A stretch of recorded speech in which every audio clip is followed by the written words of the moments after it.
There have been so many times where I've felt stuck in a slump, and if you clicked on this video, I'm sure you know what loop I'm talking about. Finally making progress and building momentum with my goals, then out of nowhere just feeling so drained, unmotivated, overwhelmed, and like I'm barely keeping up with life. Coming from someone who struggled with mental health for as long as I can remember, I know how hard it can be to pull yourself out of this spiral, but if there's one thing I've learned and a realization I've had, it's that it truly all does come down to mindset. So the good news is that it's in our control, and after building this whole mental health toolkit that I'm about to walk you through, my hope by the end of this video is that you can avoid these slumps and finally take control of your mental health so you can wake up feeling inspired, motivated, and energized. And if you're new here, I'm Jordan. I share all things wellness, workout tips, and I own an activewear brand called Kosha Fit. I'll put all my links in the description so you can check them out, but let's get right into the tip.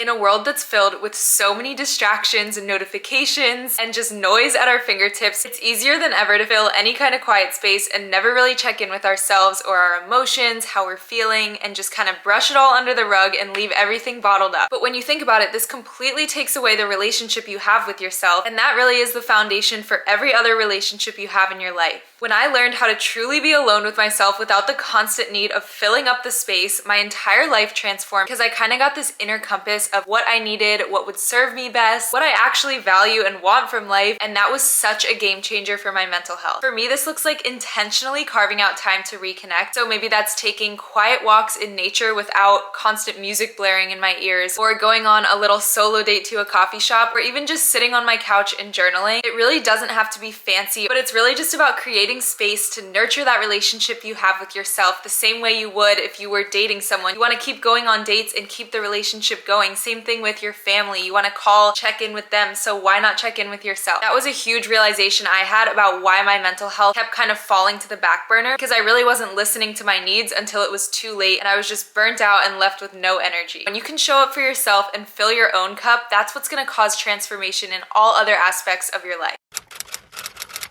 When you're caught up in the must-dos, daily responsibilities, and constantly trying to achieve something, your life kind of becomes this path to burnout, and is definitely something I've noticed really leads me into that slump and is so draining. So my next tip is to plan small and intentional things that you'll genuinely look forward to each and every week to really keep you romanticizing your life and enjoying the little things. So some examples I love are going to the beach for sunrise, trying one new healthy recipe a week where I can plan it out. Then I go to the grocery store and pick out all the ingredients for it, and I have them sitting in the fridge ready to go, and maybe while I'm cooking that night I'll play some kind of new music or a podcast or anything that really just boosts my energy. It can also be things like finding new hobbies or a new sport, anything that takes you away from your work or school or whatever you have as your daily responsibilities, to kind of give your mind a reset, because your life is meant to be enjoyed and we're not just supposed to be working the entire time.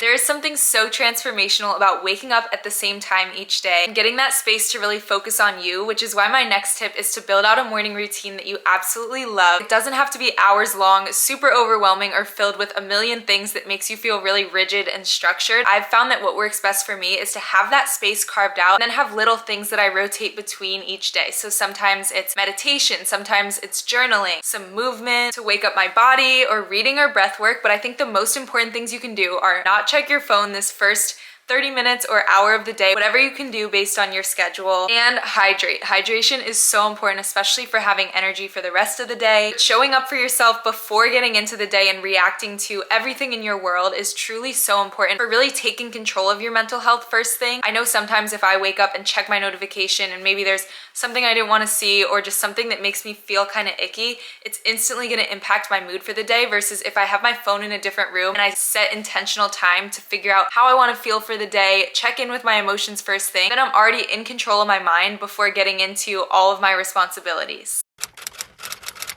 This next tip I know won't apply to everyone, because a lot of us do still have in-person jobs, or you go to school, for example. But nowadays, with so much being online and remote, it is so important to make sure you leave the house every single day. I know I've definitely learned the hard way with owning a business. Technically, I could just work from the couch all day, every day, but that is a recipe for mental health disaster and chaos up here. So I make sure to leave the house every single day, whether it's just going to a little coffee shop down the street to get some work done, or going for a midday or evening walk, whatever I can do to fill up my cup, to switch up my environment, really helps me to boost my energy and is so important. I also love to get ready every day just to boost my inner confidence and feel like I'm taking care of myself. So putting on my makeup, maybe doing my hair and putting on a cute outfit and going to the coffee shop just makes the whole day so much better and helps to motivate me a ton, especially if I'm in one of those slumps. This is a great way to build that motivation back instead of just sitting on the couch in my sweats.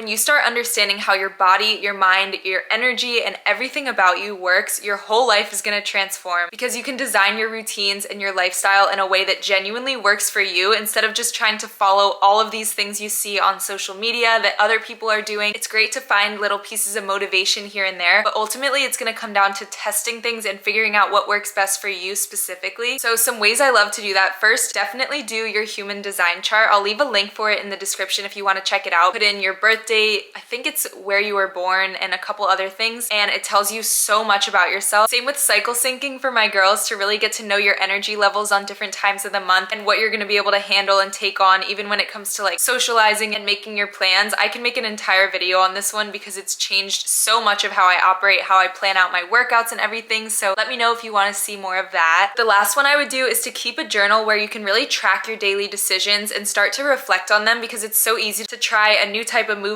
or eating style and then that was last week and you kind of forget what you ate and you never really make progress on actually figuring out what's working and what's not. This also helps to hold you accountable, especially if you're trying out new goals and trying to build momentum behind them. This is the one I use. I actually designed it. It's from my brand Kosha Fit, but on the left side there's meal and movement tracking as well as a space to check in with your emotions. Then the right side's all about daily planning, so that helps so much with being productive, and then you can look back on each day and see how you were showing up for yourself and how it made you feel. And then there's an end of day reflection here too to keep track, but you can also just write in your own journal and write out different things that you want to be focused on. But actually writing it on paper helps so much to build that momentum. So I can't tell you how much this has helped me to get to know myself on a deeper level. This will also be linked in the description, but definitely recommend you try it if you don't know where to start when it comes to journaling or just need some kind of structure to get you out of that slump.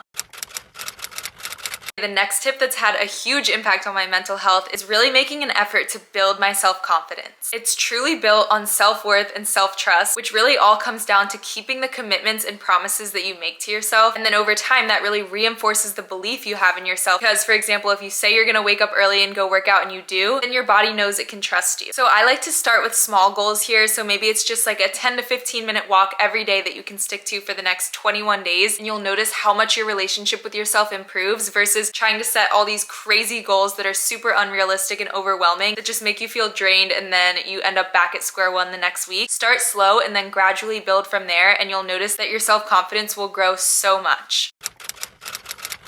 The next one that's part of my mental health toolkit is detachment from overthinking and actually learning how to become an observer of your thoughts, which kind of is a domino effect of all of the other tips we've been talking about, especially carving out space for that alone time and time for reflection and studying yourself. Now, this one does take a lot of practice and patience, but I can assure you when you stop latching onto and reacting to every single thought you have, your mental chatter is going to start to slow down so much and you're going to find so much more inner peace where you're not going to constantly feel that need to fill the quiet space with noise because you're just listening to your thoughts, really just seeing them for what they are and knowing that you are at the end of the day in control. So some ways that I love to do this that have really helped me are just doing a straight up journal dump, especially if you're really stressed out. Take like 3 to 4 pages of just a completely blank journal and scribble out every single thing that you've been feeling, all the repeated thoughts you've been having. Really just getting them out onto paper rather than keeping them all bottled up is so helpful and gonna help you feel so much mental clarity because you can really look down at your thoughts that are all written out on paper rather than trying to process them in your brain and feel like you're going crazy. Another one is meditation. So I just started with quick 5-minute guided ones on YouTube. They really help to just slow down all those thoughts, especially when they feel really intense. And the third one is to start getting in some movement, really move through your thoughts with your body to get out of your head, especially when you're feeling super anxious. So to recap my little mental health toolkit, these are the things that have helped me so much. Prioritizing alone time and actually creating that space for building the relationship you have with yourself to really create that peace and quiet you deserve. Planning little things to look forward to every single week to keep romanticizing your life and keep things exciting instead of only focusing on your daily responsibilities and being productive. Waking up early and actually having a morning routine you genuinely love. Leaving the house every single day, even if it's just a quick little walk. Studying yourself and using different techniques to figure out what works best for you, and really just keeping track of your daily decisions. Building self-confidence by constantly showing up for yourself and the promises you make, and learning how to detach from overthinking and those anxious thoughts to build that inner peace and slow down the mental chatter. I hope these tips were super helpful for you. From here, your homework is to pick out a few of these tips that really felt aligned and inspiring to you so you can get out of that slump and really take back control of your mental health. It is such a game changer and you deserve to feel that inner peace throughout your day. Let me know, as always, what you want to see in the next video, and I'll see you there. Bye!